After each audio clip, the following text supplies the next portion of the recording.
Hello and welcome to North Salinas High School's Theater Arts program. I'm Charlie Trementozzi and I'm the director of our theater.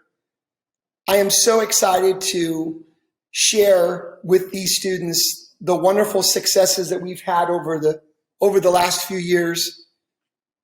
Last year at this time, we were cut short in the middle of a program. We had to stop like the rest of the world. And it was very disappointing to our students because the show was just incredible and some good things were happening. And we had to learn to pick ourselves up and move forward. And our students did just that. This year, they put together a podcast presentation of 12 Angry Jurors. They did it with sometimes different faulty internets and other types of scheduling problems and after school and in the evening. And it was a quite amazing feat. So I'm excited that you're here and you're willing to share in their success. Again, thank you for being part of these students' lives. Hello, and welcome to a North Salinas High School Theater Arts production podcast rendition of 12 Angry Jurors. My name is Charlie Trementozzi, and I'm the theater director. My students have worked very hard, from character creation, rehearsals, internet obstacles, editing challenges, on to our final recordings. I am so very proud of them.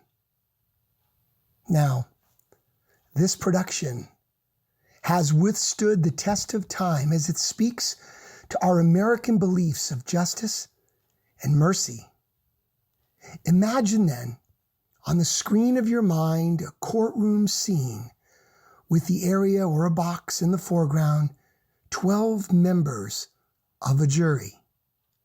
Before them is a young man accused of murdering his father. The trial is now over, and after directions from the judge, the jury retreats to their chamber to deliberate on the young man's destiny. The kinds of people they are will become clear as the play unfolds. Introducing our production team, Madam Foreperson, juror number 1, played by Blake Woods. Juror number 2, by Ricardo Lewis Rangel.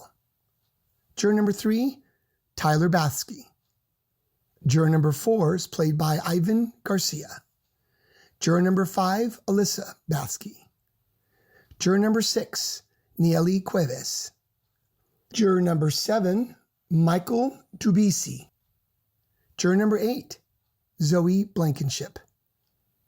Juror number 9, Janelle Serrano. Juror number 10, Roman Miranda. Juror number 11, Brian Rollin Ramirez. And juror number 12, myself, Charlie Trementozzi. I'd like to give a special recognition to Roman Miranda for his editing expertise and Blake Woods for her narration. Also a shout out to Gabriel Trementozzi as the voice of the judge in providing what we were looking for in this production. Therefore, please sit back and enjoy North Salinas High School production of 12 Angry Jurors.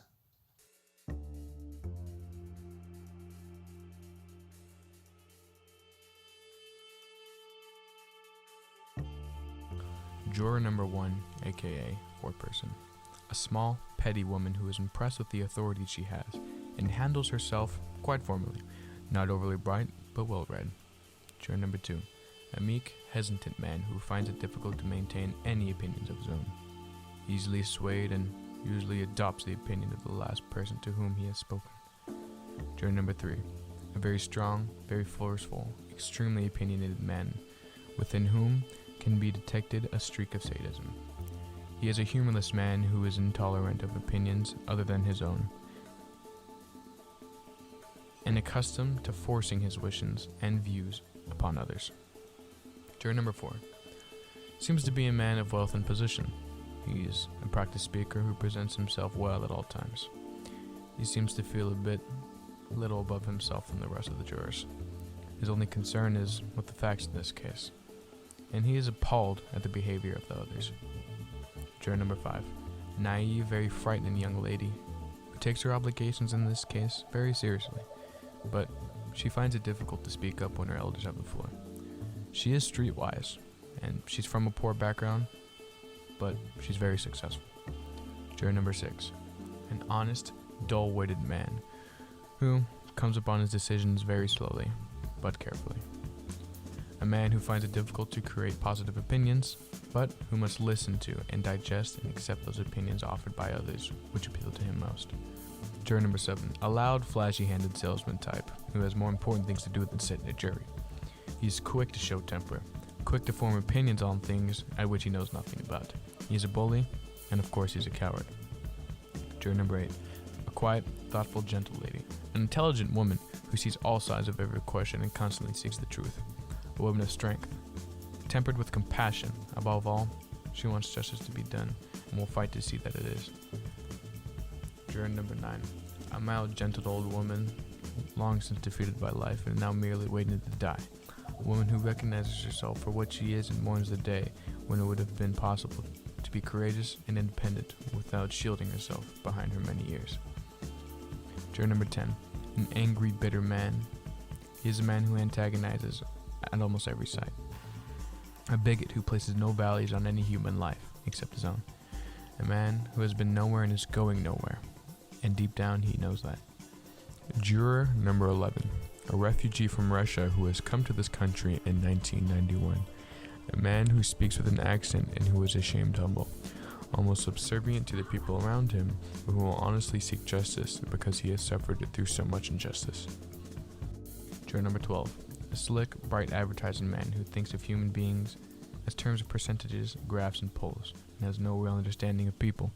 He's a superficial snob, but he's trying to be a good fellow.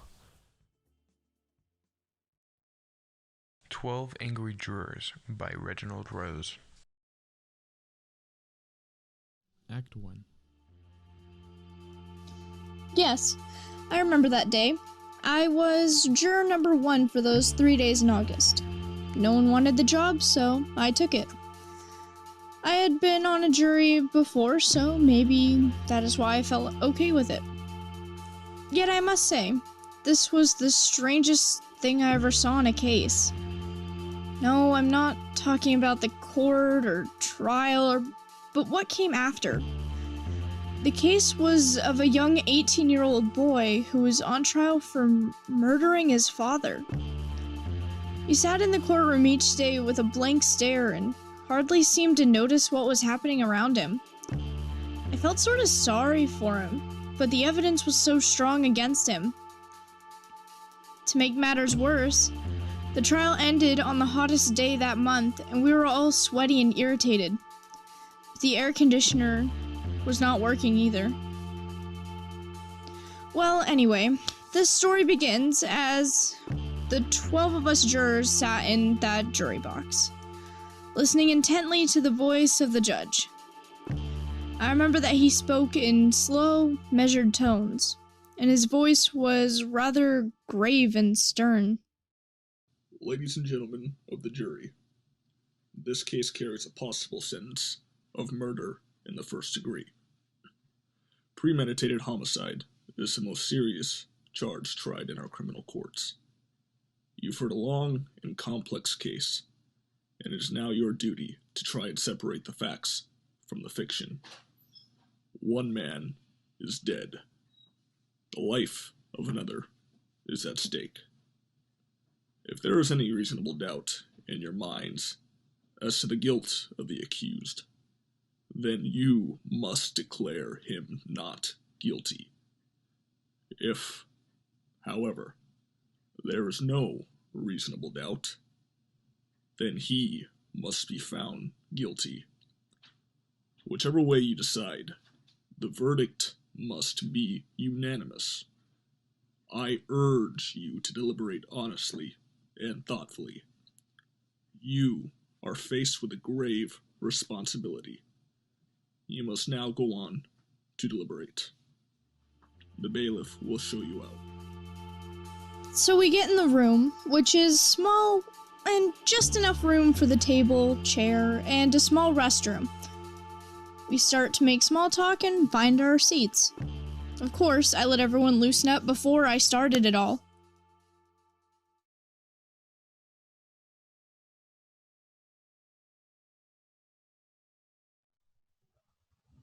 Ugh, you know something? It's hot. Yeah, it is. You think they'd at least have an air conditioner in the place. I almost dropped dead in court. Okay, is everyone here? If there's anything you want, the guard is right outside. Just knock and he'll get you whatever you want. Also, I would like to recommend that we call each other by our numbers. That way it's objective. Also, please sit in number order as well, so that way we know who's where.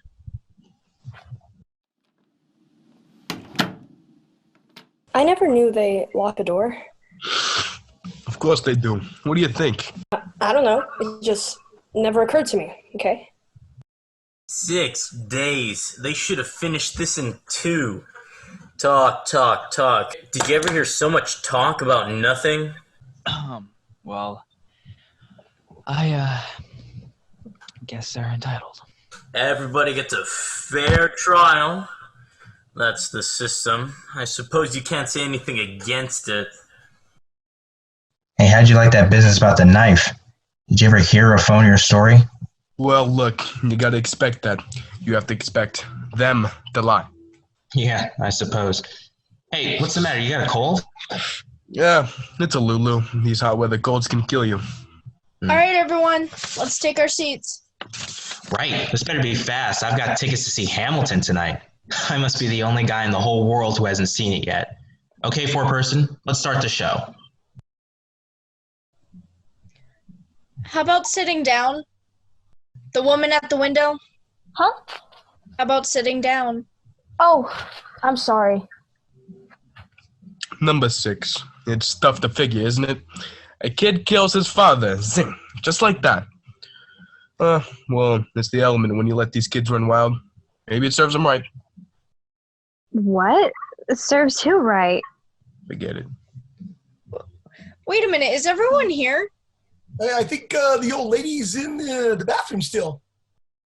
Great. We'd like to get started! I'm sorry. I didn't mean to keep you all waiting. It's alright. Find a seat. Okay. Now, I'm gonna let you guys handle this any way you want to. By that, I mean I'm not gonna make any strict rules or anything. If you want to discuss this and then vote, that's one way. Or, we can vote right now and see where we all stand. Hey, let's vote now. Maybe we can all go home. Yeah, that's a good idea. Let's see who's where. Right, let's get this show on the road. Is there anyone who doesn't want to vote? Okay. All those in favor of guilty, raise your hands.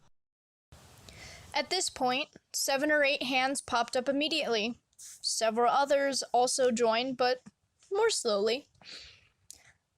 Everyone looked around the table, and I remember that there were only 2 hands not raised. Number 9 and number 8.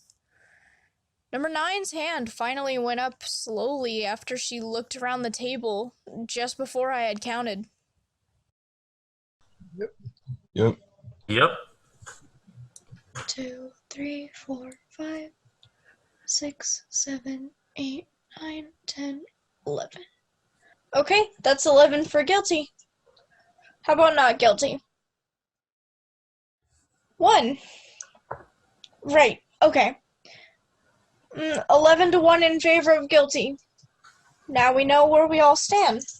Somebody's in left field. You think he's not guilty? I don't know. I've never seen a guiltier man in my life. He sat right in court and heard the same thing I did. The man's a dangerous killer. You could see it. He's only 18 years old. 18's old enough. He knifed his own father 4 inches into the chest. An innocent little 18-year-old kid, huh? They proved it a dozen different ways. Would you like me to list them? No. So, number 8, do you really believe his story? I don't know whether I believe it or not. I mean, maybe I don't. So what'd you vote not guilty for? There were 11 votes for guilty. It's not so easy for me to raise my hand and send a boy off to die without at least talking about it first. Well, who says it's easy for me? Oh, well, no one. What, just because I voted fast? I think the guy's guilty. Come on, you couldn't change my mind if you talked about it for 100 years. I don't want to change your mind. I just want to talk for a while. Look, this boy has been kicked around all his life. You know, living in a slum, his mother dead since he was 9. That's not a very good head start. This boy, like many others, didn't choose to be born in these circumstances. He didn't choose to be born in the slums or with a broken household, an abusive father. I mean, he's gone through more grief and pain than many of us will go through in an entire lifetime. He's a tough, angry kid. You know why some slum kids get that way? It's because we knock them on the head once a day, every day. I think maybe we owe him a few words. I think it's the least we can do. Listen, lady, I don't mind telling you this. We don't owe him a damn thing. He got a fair trial, didn't he? Do you know what that trial costs? I mean, he's lucky he even got it. Look, we're all grown-ups here, but I don't suppose you're trying to tell us that we're supposed to believe him, knowing what he is? I've lived among them all my life. You can't believe a word they say. You know that. No, I don't know that. And what a terrible thing for someone to believe, for a man to believe. Since when has dishonesty ever been a group characteristic? You have no monopoly on the truth. All right, people. It's not Sunday. We don't need a sermon. This man says is dangerous. I don't see any need for arguing like this. I mean, I think we can behave appropriately, right? Please. Look, if we're going to discuss this case, let's discuss the facts, yeah? I think that's a good point. We have a job to do, so let's do it. Well, if you people don't mind, I'm gonna close the window. Sorry, it was flowing on my neck. Hey, I have an idea here. You know, I'm just thinking out loud, down at the firm, we throw ideas around, try to come up with ideas on various products and so on. So I was thinking maybe we could try to convince this lady why we're right and she's wrong. Like, kind of go around the table and see where everybody's at and why they voted the way they did and see if we can convince her. What do you think? That sounds fair enough. Let's go once around the table. Okay, let's start it off. Right. Number 2, you're first. Well, I just think he's guilty. I thought it was obvious. Nobody proved otherwise. Well, nobody has to prove otherwise. The burden of proof is on the prosecution. The defendant doesn't even have to open his mouth, really. That's in the Constitution. The Fifth Amendment? Well, I'm sure you know what I'm talking about. Well, sure. I know what you're talking. I know the Fifth Amendment. I know what you're talking about. What I meant. Well, anyway.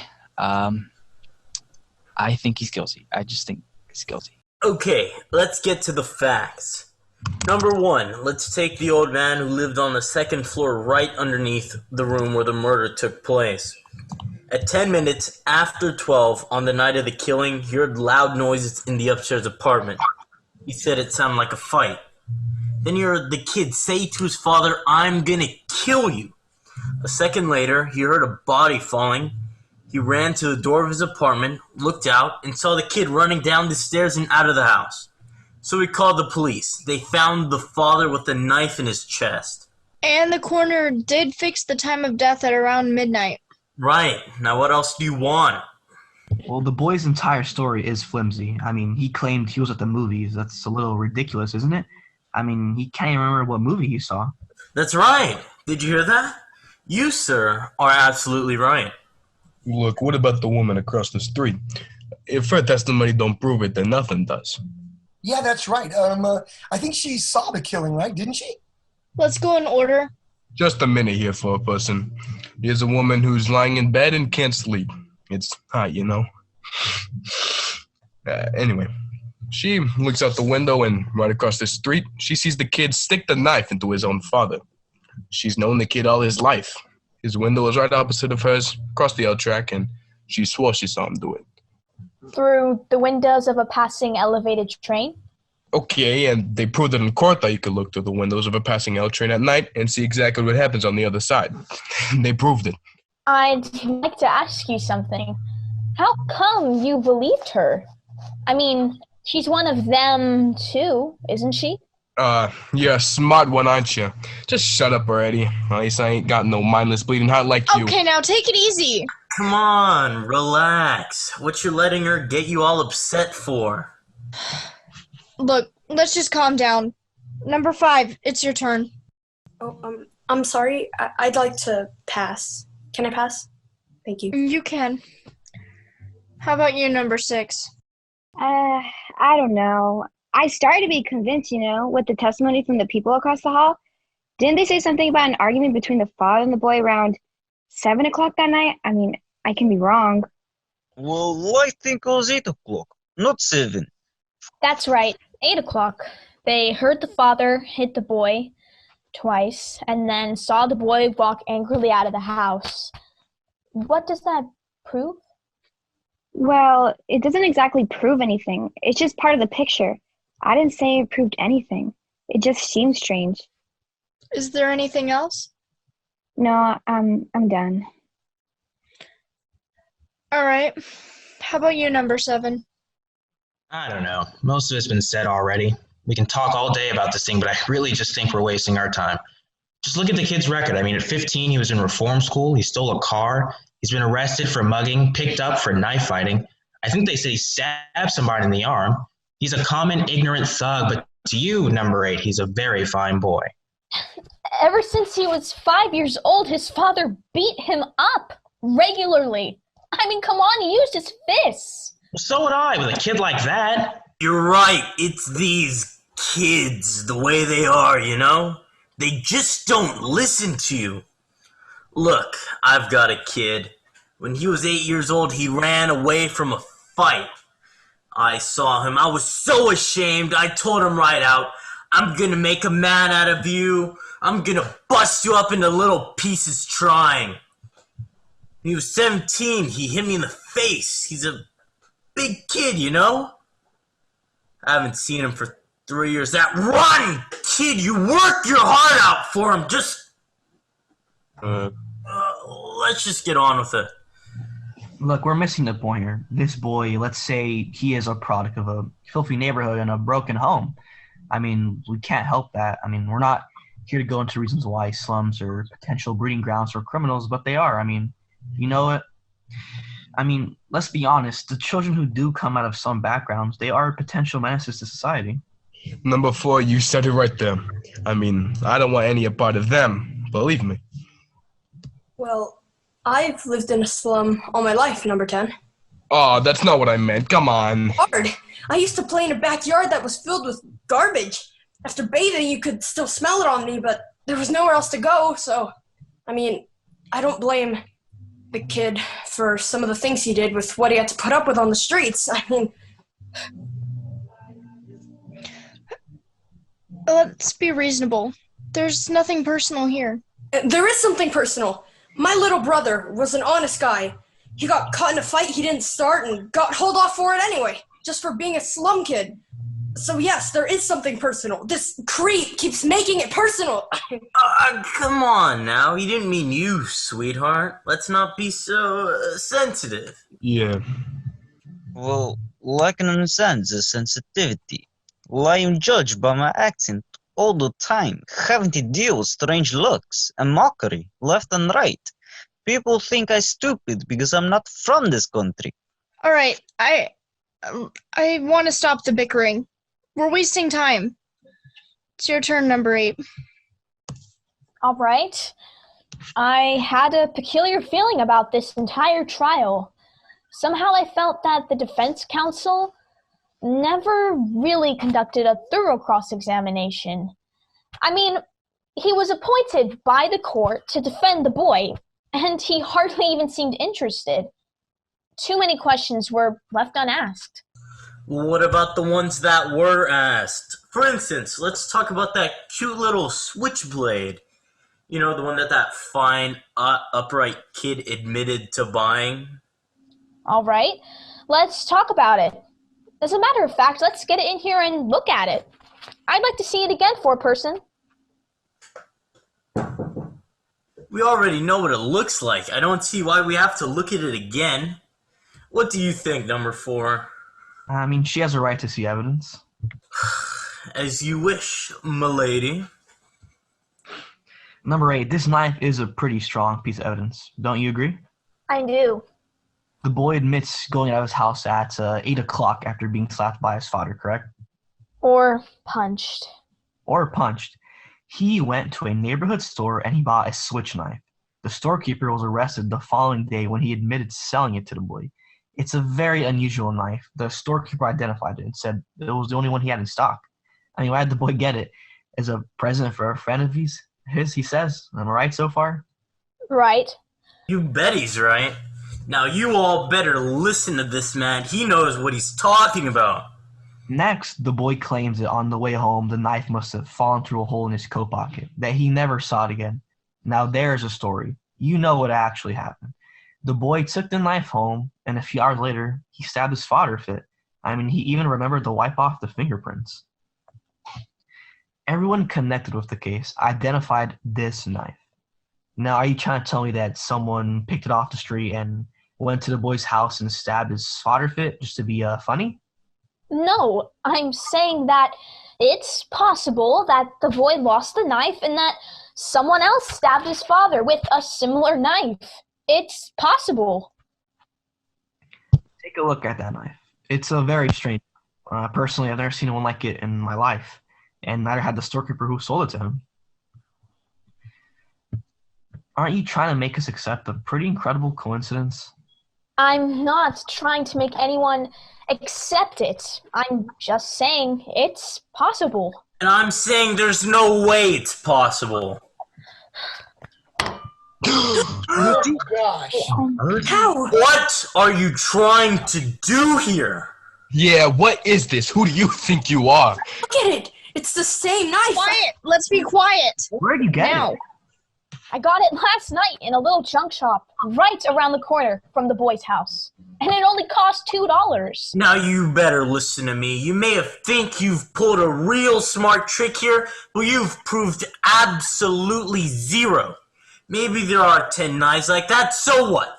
Maybe there are. The boy lied and you know it. He may have lied. Number 10, do you think he lied? That is a ridiculous question. Of course he lied. Number 4, do you? You don't have to ask me that. You know my answer. He lied. Okay, number 5. Do you really believe that he lied? Yeah, I don't know. Come on, wait a second. What are you, the guy's lawyer? Listen, there are still 11 of us who think he's guilty. You are alone. What do you think you're going to accomplish? If you want to be stubborn and hang this jury, he'll be tried again and found guilty, sure as he's born. You're probably right. I know, so what are you going to do about it? We can be here all night. It's only one night. A man may die. Whose fault is that? Do you think maybe we can go over it again? I'm Anyone sorry. else on the What I close mean father? Number 3, how do you like him? Like somebody first in the That's not the point. anyone want to? I'm not sure really anything. It might come out from his own father. It's ridiculous. Just a minute, I don't know. I can't understand a word in here. We don't have to talk at once. Okay. Yeesh. Look, he's right. I think we ought to get on with it. Well, what do you say, number 8? You're the one holding up the show here. This is not just a show.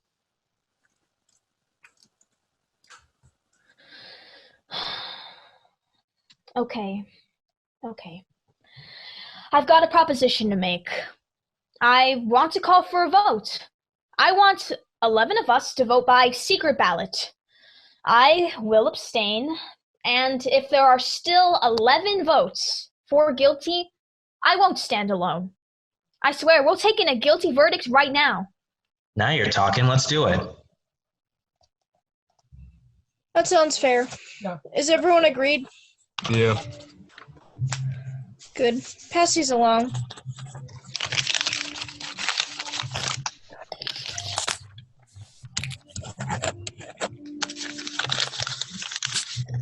All right, here you go.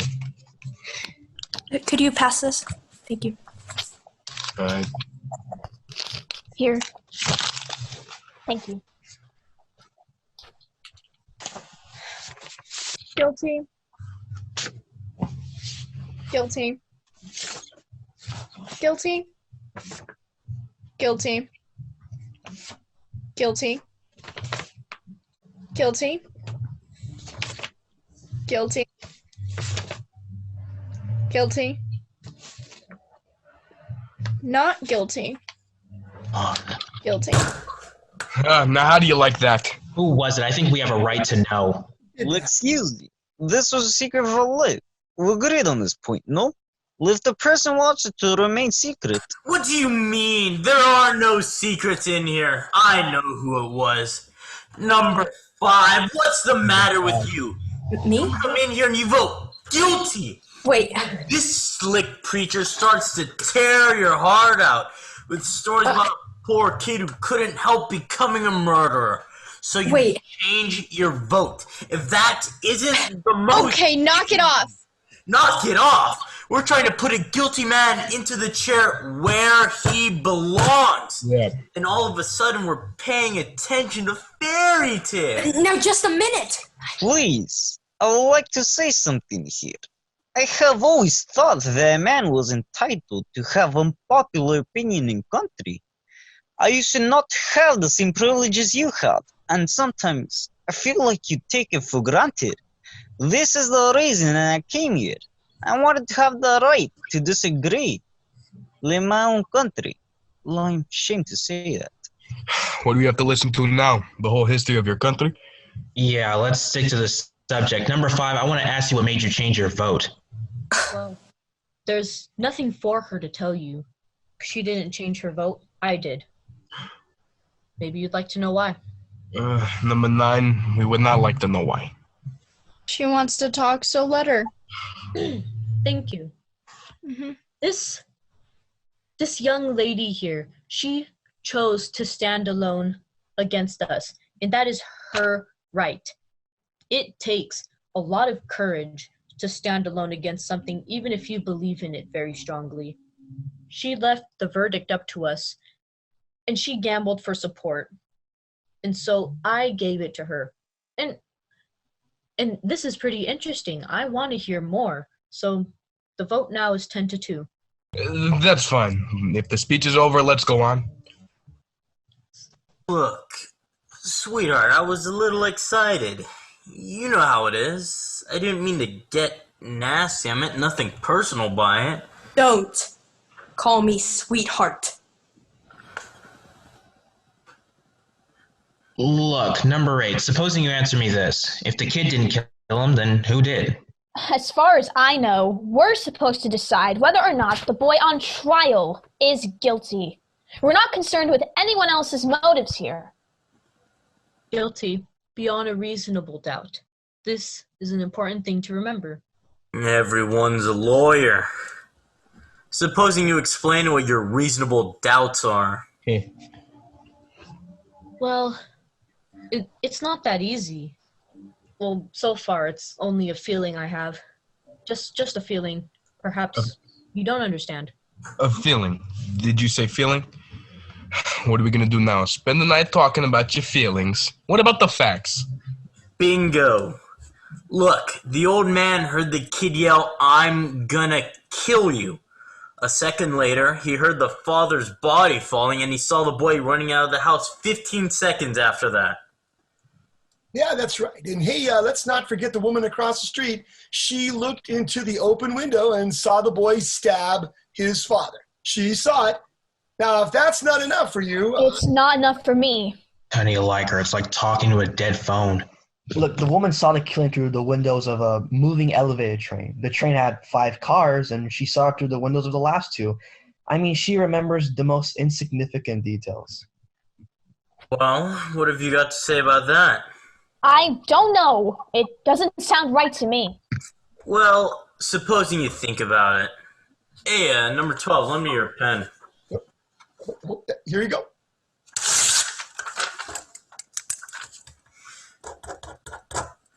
Your turn. We might as well pass the time with a game of tic-tac-toe. You gotta be kidding me!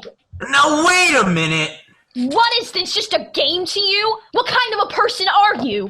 Who do you think you are? All right. Let's try to take it easy. I've got a good mind to walk around this table and belt her one. Would you stop? I don't want any fights in here. Did you see her? The nerve. The absolute nerve. Forget it. I don't mean anything.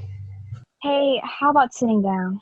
This isn't a game. Who does she think she is? All right, look. Number 4. Take a look at that sketch. How long does it take an elevated train going at top speed to pass a given point? What does I got to do with anything? How long? Try and guess. I wouldn't have the slightest idea. Okay. Number 5, what do you think? About 10 or 12 seconds, maybe. Okay. I would say that's a fair guess. Anyone else? Well, I would think about 10 seconds, perhaps. Yeah, also go with 10 seconds. Yep, sounds right. All right, say 10 seconds. What are you getting at? Okay, bear with me, everyone. I'm just trying to put all of this evidence together. So an L train passes a given point in 10 seconds. That given point is the window of the room in which the killing took place. You can almost reach out of the window of that room and touch the L, right? All right. Now, let me ask you this. Did anyone here ever live right next to the L tracks? Because I have. And when your window is open and that train goes by, the noise, it's almost unbearable. You can't even hear yourself think. All right, what I'm getting here is you can't hear yourself think. Will you get to the point? The old man heard the boy say, "I'm going to kill you." And 1 second later, he heard a body fall. 1 second. That's the testimony, right? Right. The woman across the street looked through the windows of the last 2 cars of the L and saw the body fall, right? The last 2 cars? Number 8, what are you giving us here? An L takes 10 seconds to pass a given point, or 2 seconds per car. That L had been going by the old man's window for at least 6 seconds and maybe more before the body fell. And that's according to the woman. The old man would have had to hear the boy say, "I'm going to kill you," while the front of the L was roaring past his nose. It's not possible that he could have heard it. What do you mean? Sure he could have heard it. Could he? He said the boy yelled it out. That's enough for me. I don't think he could have heard it. Perhaps maybe he didn't hear the L noise.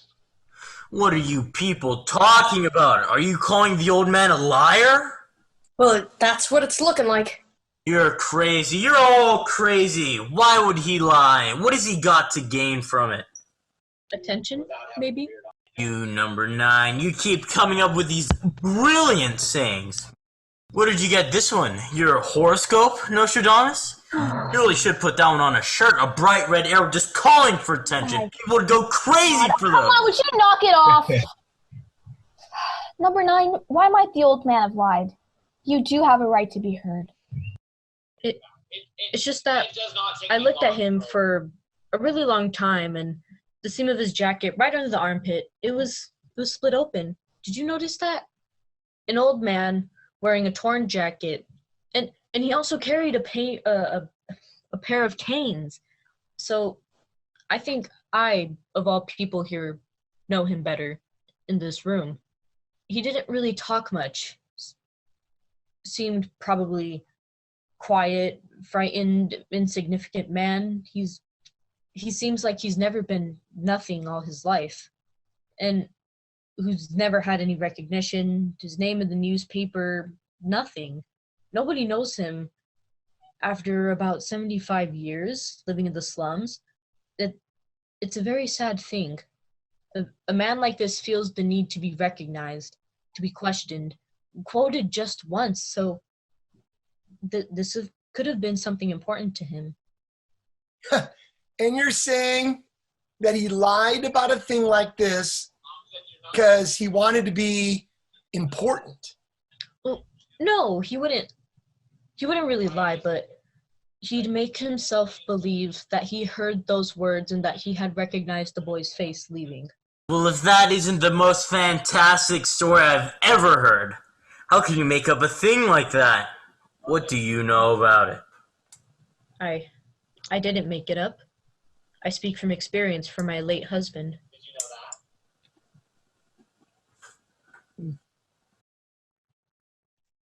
All right. Is there anything else?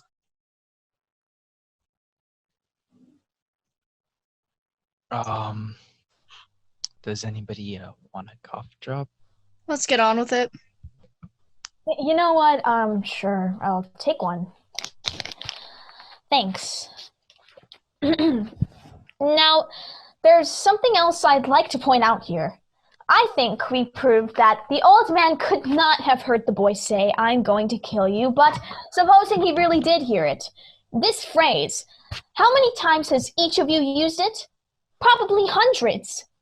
For example, if you do that once more, Junior, I'm going to murder you, or, come on, Rocky, kill him. I mean, we say it every day. This does not mean that we're actually going to kill someone. Now wait a minute, the phrase was, "I'm going to kill you." And the kid screamed it out at the top of his lungs. Don't try and tell me he didn't mean it. Anybody says a thing like that, the way he said it, they mean it. And they always mean it. Well, let me ask you this. How exactly does that man know for a fact that it came from their room? It could have come from anywhere in that entire apartment complex. People fight all the time. Besides, do you really think the boy would shout out a thing like that so the whole neighborhood could hear it? I don't think so. He's much too bright for that. Are you serious? Bright. He's a common ignorant slob. He don't even speak good English. He doesn't even speak good English. Yeah, whatever.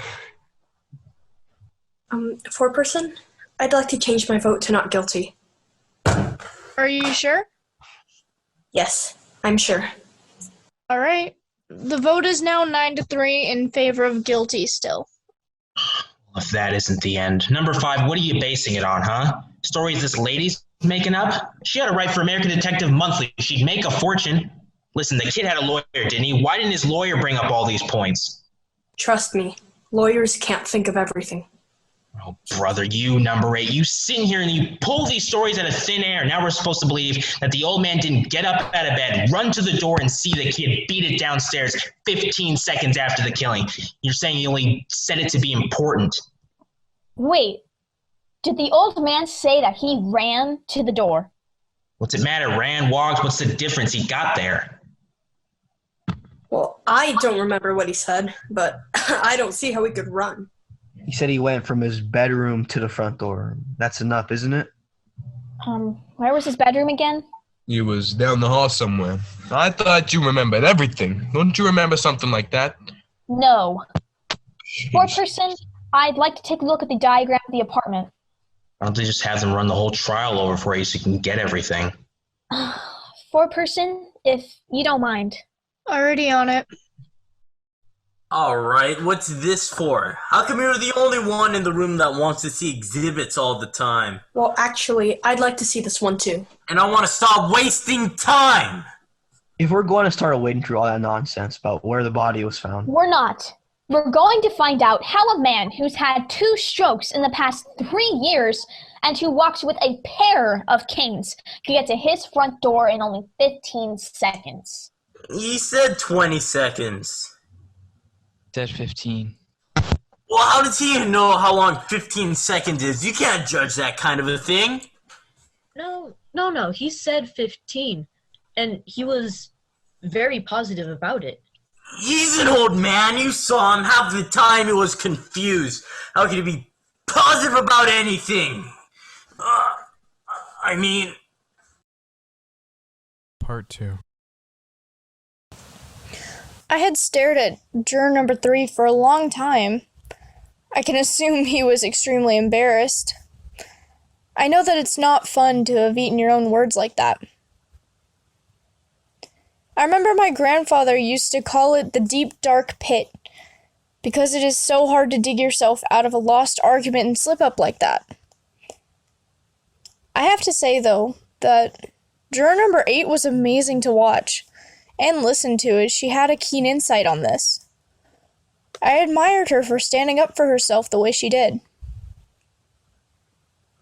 Well, anyway, the break was very quiet, as we were all lost in our thoughts and melting in the summer heat of the room while waiting for the turn in the restroom. All right, now that we've had a bit of a break, let's continue. May I start with the map? Oh, brother. Number 10, do me a favor. Wake me up when this is over, will ya? Lucky you. You got it, pal. All right. This is the apartment in which the killing took place. The old man's apartment is directly beneath it and exactly the same. Here are the L tracks. The bedroom, another bedroom, living room, bathroom, kitchen, and this is the hall. Here's the front door to the apartment, and here are the steps. Now, the old man was in bed in this room. He says he got up, went out into the hall, down the hall to the front door, opened it, and looked out just in time to see the boy racing down the stairs. Am I right? That's the story. 15 seconds after he heard the body fall. Correct. His bed was at the window. It's 12 feet from his bed to the bedroom door. The length of the hall is another 43 feet, 6 inches. He had to get up out of bed, get his canes, walk 12 feet, open the bedroom door, and then walk another 43 feet, and open the front door. All of this in 15 seconds. Now, do you think this is possible? You know it's possible. He can only walk very slowly. They have to help him into the witness chair. You make it sound like it's a long walk. It's not. You know, for an old man who has to walk with a pair of canes, it is a long walk. Number 8, what are you doing? Why are you walking like that? I want to try this thing. I mean, let's see how long it took him. I'm going to pace off 12 feet, the length of the bedroom. You're crazy. Walking with 2 chairs, you can't just recreate a thing like that. Perhaps we can see it. This is an important point. It's a ridiculous waste of time. Stop. Let her do it. Could someone hand me a chair? All right. This is the bedroom door. Now, how far would you say it is from right here to the door of this room? I'd say it was 20 feet. Just about. Okay, 20 feet is close enough. All right, so from here to the door and back is 40 feet. It's actually shorter than the length of the hall. Wouldn't you say that? A few feet, maybe. Oh, look. This is crazy. What makes you think you could recreate a thing like that? Would you mind if I try it? I mean, according to you, it should only take 15 seconds.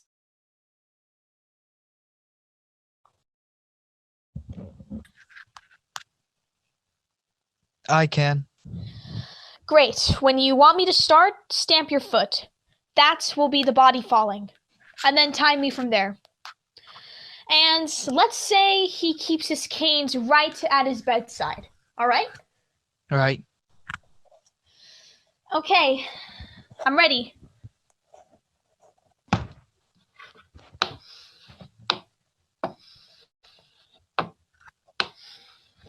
Oh, boy. You speed it up. You walk twice as fast as that. This is, I think, even more quickly than old man walked into courtroom. If you think I should walk faster, I will.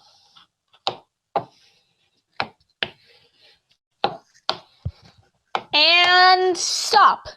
Right. Okay, what's the time? 31 seconds exactly. 31 seconds. Double the time he said. It's my guess that the old man was trying to get to the door, heard someone racing down the stairs, and made a guess at the time it took. And just assumed that it was the boy. Wait, I think that's possible. Assumed. Now listen to me, people. I've seen all kinds of dishonesty in my day, but this little display takes the cake. Tell him, number 4. Go for it. Number 4. Okay, number 8. You come in here with your heart bleeding all over the floor about slum kids and injustice. And you make up these wild stories, and you've got some soft-hearted old vegetables listening to you. Well, I'm not. I'm getting real sick of it. What is the matter with you people? This kid is guilty. He's got to burn. We're letting him slip through our fingers here.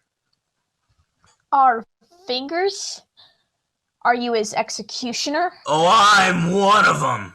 Perhaps you'd like to pull the switch. For this kid, you'd bet I'd like to pull the switch. Oh, I feel sorry for you. You can't even see beyond your anger. Don't start with me. What it must feel like to want to end this kid's life. Shut up. You're a sadist. Shut up. You want to see this boy die because you personally want it, not because of the facts. I said shut up. Oh.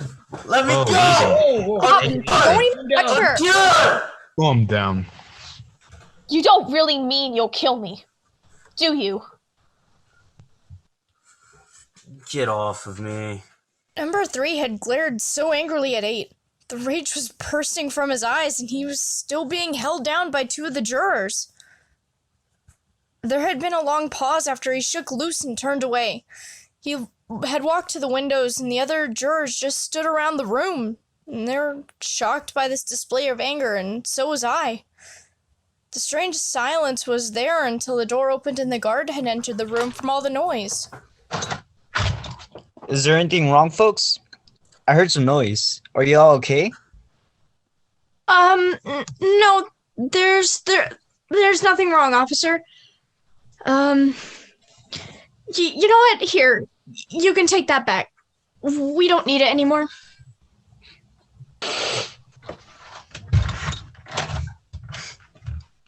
Well, what are you looking at? I don't see why we have to behave like children here. Nor do I. We have a responsibility here. This is a remarkable thing about democracy, that we are, what is the word? Notified. That we're notified by mail to come down to this place and decide on the guilt or innocence of a man we may have not known before. We have nothing to gain or lose by verdict. This is one of the reasons why we're strong. We should not make it a personal thing. Well, still nowhere, and hey, I got a board meeting in the morning to prepare for, so who's got any ideas? I don't know where we're going. I think maybe we should try another vote. 4-person? That's all right with me. Is there anyone who doesn't want to vote? All right, already. Let's just do it. I want an open ballot. Let's just call out our votes. I want to know who stands where. That sounds fair. Does anyone object to that? No. Okay, I'll call you off by your jury numbers. I vote guilty. Still, number 2? Not guilty. 3, Guilty. 4, Guilty. 5, Not guilty. 6, Not guilty. 7, Guilty. 8, Not guilty. 9. Not guilty. 10. This kid is guilty. 11. Not guilty. 12. I still think he's guilty.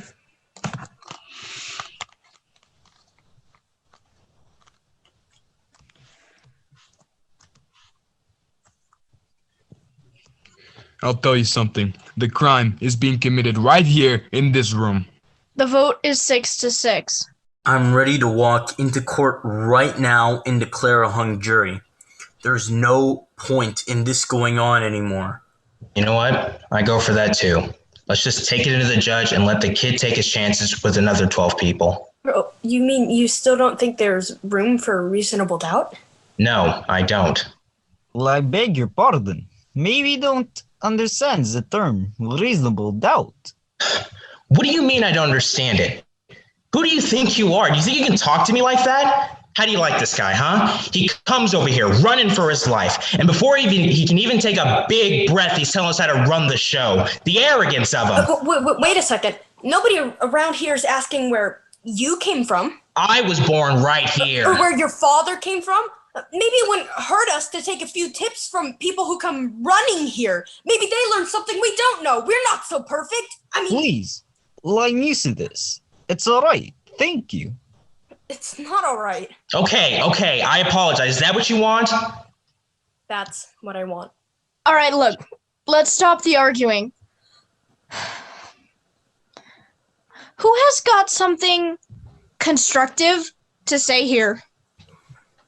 Well, something's been bothering me a little. This whole business about the stab wound and how it was made, the downward angle of it, seems a little strange. Don't tell me we're going to start that. They went over it in court. I know they did, but I don't go along with it. The boy is 5 feet 8 inches tall. His father was 6'2". That's a difference of 6 inches. It's a very awkward thing to stab down into the chest of someone who's half a foot taller than you are. Look, you're not going to be satisfied until you see it in. I'll give you a demonstration. Somebody get up.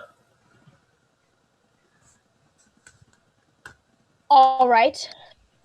Come stand over here.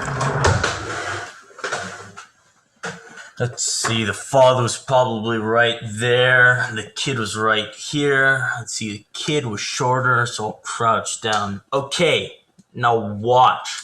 I don't want to do this a second time. Would you say there's 6 inches between our heights? That's a little bit more than 6 inches. Okay, let it be more. Man, this knife really is sharp, isn't it? All the kid had to do was aim right. Let go!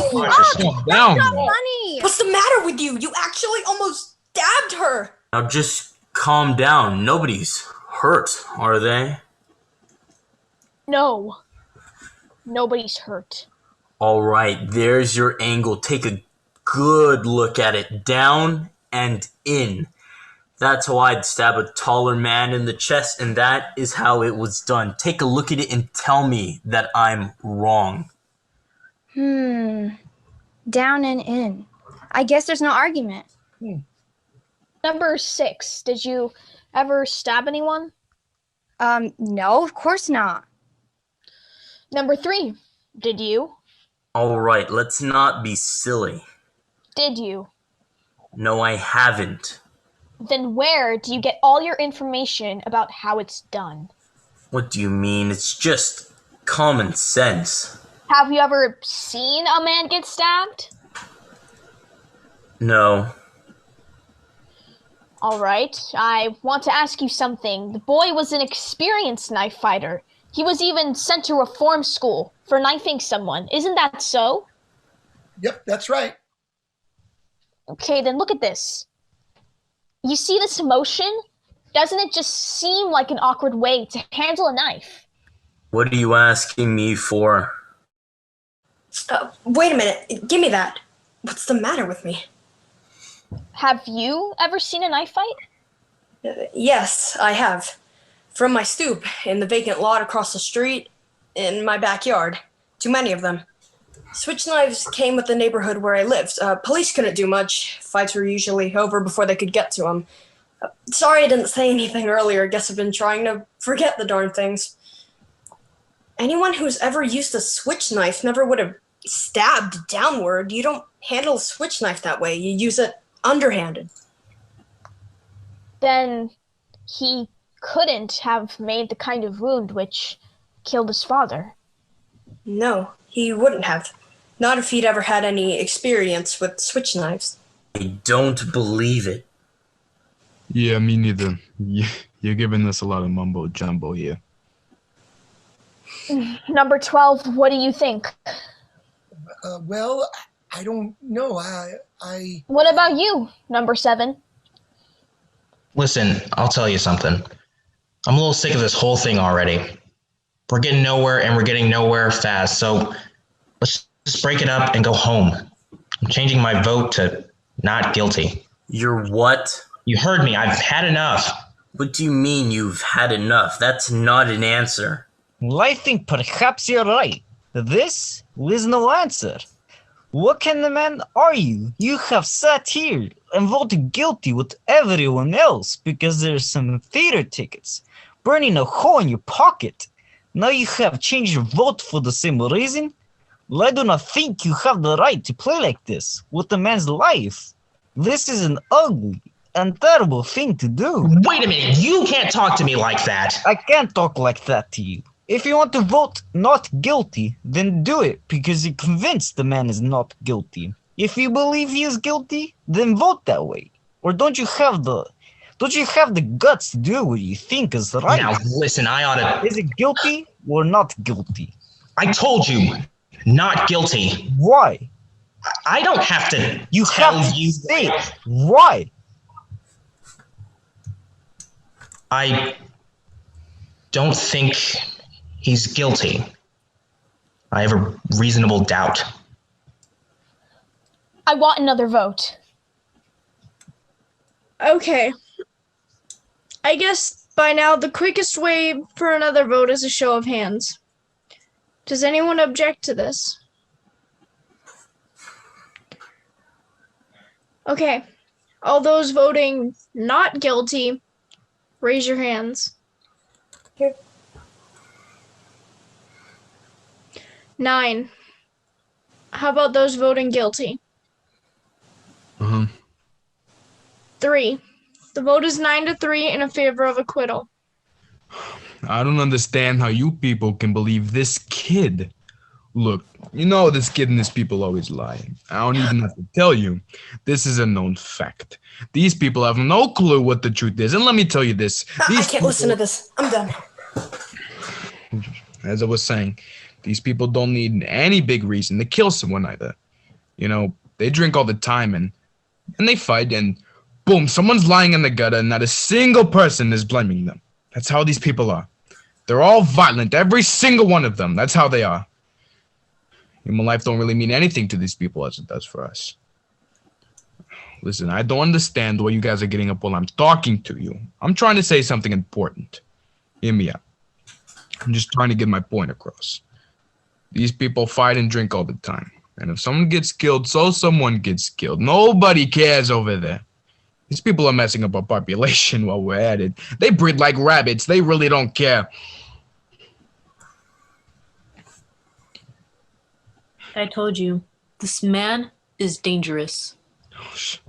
Just to make you guys happy, I'll say this. There's some good things about them too. But look, I'm the first to say any of this. Oh, now I can tell you guys are ignoring me. But that's fine. I don't even care what you guys think. Just so you know, there's a few I've known who are pretty decent, but that's the exception. Most of them, it's like they have no feelings whatsoever. Hey, number 9, what'd you say to me earlier? I have no monopoly on the truth? Well, these people have no idea what the truth is. Look, I'm the first to say any of this. I'm just speaking my piece. Just listen. These people are no good. There's not a one of them who is any good. Take it from me. This kid's on trial. You guys think you know everything about them, but listen to me. Here I am talking. What are you doing? I'm trying to tell you something. You know what? I've had enough. If you open your mouth again, I'm going to split your skull. I'm only trying to tell you. All right, just sit down, everybody. Look, I still believe the boy is guilty of murder, and I'm going to tell you why. To me, the most damning evidence was given by the woman across the street who claimed she actually saw the murder committed. That's right. As far as I'm concerned, that's the most important testimony. All right. Then let's go over her testimony. Here. What exactly did she... I believe I can recount it accurately. She said that she went to bed at about 11 o'clock that night. Her bed was next to the open window, and she could look out of the window while lying down and see directly into the window across the street. She then said she tossed and turned for well over an hour, unable to fall asleep, and then finally she turned toward the window at about 12:10 as she looked out. She saw the boy stab his father. As far as I can see, this is an unshakable testimony. That's what I mean. That's the whole case. Frankly, I don't see how you can vote for acquittal. 12, what do you think about it? Well, maybe. I don't know. There's so much evidence to sift. I don't. What do you mean? He's absolutely right. You can throw out all the other evidence. That was my feeling. Does anybody know what time it is? Well, I believe it's 10 minutes of 6. 10:36? Oh no. 10? Shoot.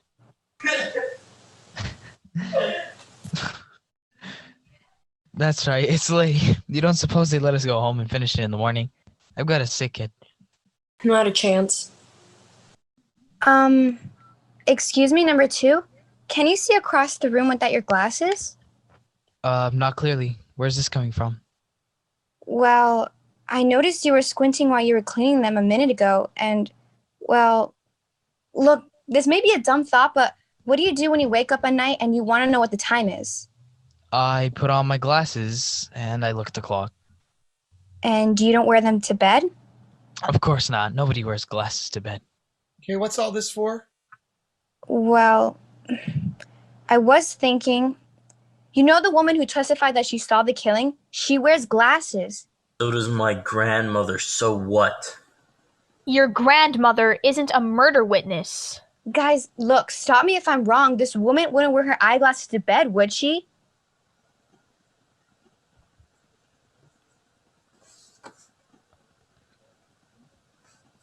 Wait a minute. Did she even wear glasses at all? I don't remember at all. Well, of course she did. The woman wore bifocals. I remember this very clearly. The hair looked quite strong. That's right. Bifocals. And she never took them off. Yes, she did wear glasses, didn't she? I remember now. Yeah, it's funny. I never thought of that. Don't worry. I mean, the boy's lawyer never thought of it either. Yes, there were several things he missed. Listen, she wasn't wearing them in bed. That's for sure. She even testified that in the midst of her tossing and turning, she rolled over and looked casually out the window. The murder was taking place as she looked out, and the lights went out a split second later. She couldn't have had time to put on her glasses. Now, maybe she honestly thought she saw the boy kill his father, but I say that she only saw a blur. Well, how do you know what she saw? Maybe she's far-sighted. Well, how does she know all these things? You said this was the most important evidence. So does anyone think there is still not a room for reasonable doubt? No, I'm convinced.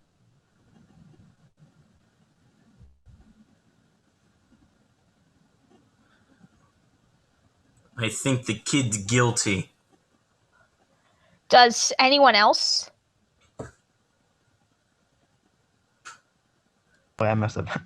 No, I'm convinced. You're alone.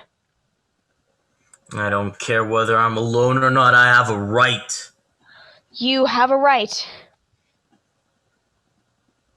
Well, I told you I think the kid's guilty. What else do you want? Your arguments. We're waiting to hear them again. We have time. The knife falls out of his pocket? Well, that was a lie. He already has experience and practice with the damn thing. And the old man heard them arguing, and he heard the boy stab his father, and he even saw him running away. What else do you want? What about the old lady? The old lady actually saw the kid murder his own father. How do you know she wasn't wearing her glasses? You weren't there. They testified in court. They swore an oath.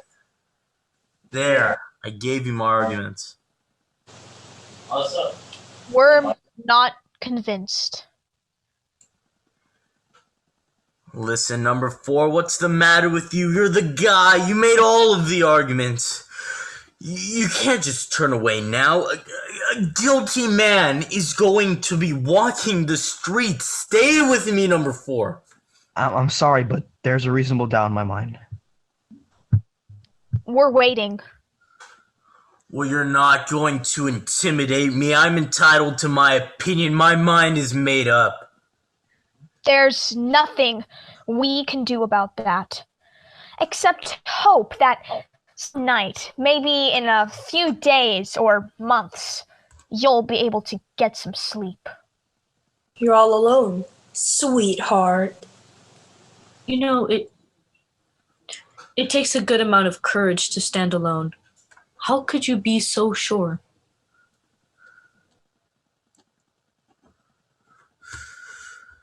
You know, these kids today, they're lost. They need discipline. We need to be hard on them so that they learn. He said, I'm going to kill you. It wasn't just any man. It was his own father, the man that sacrificed so much of his time for him, probably gave up his dreams to raise him. He just stabbed him in the chest and he left him alone to die. He says, I'm gonna kill you to his face, and he leaves him to die. They just leave their parents, their mothers left behind with all this pain and heartache. I didn't mean to. Alright, the kid's not guilty. He's not guilty. Not guilty. After all of us were finally able to give our verdict to the judge, I noticed that number 3 and number 8 weren't with us. I was in the back of the group and had seen number 3 waiting for 8. I was surprised that she was waiting for him, actually. I remember seeing her holding the door open for him. It was a nice gesture, and I think both of them had gained some respect for each other that day, honestly.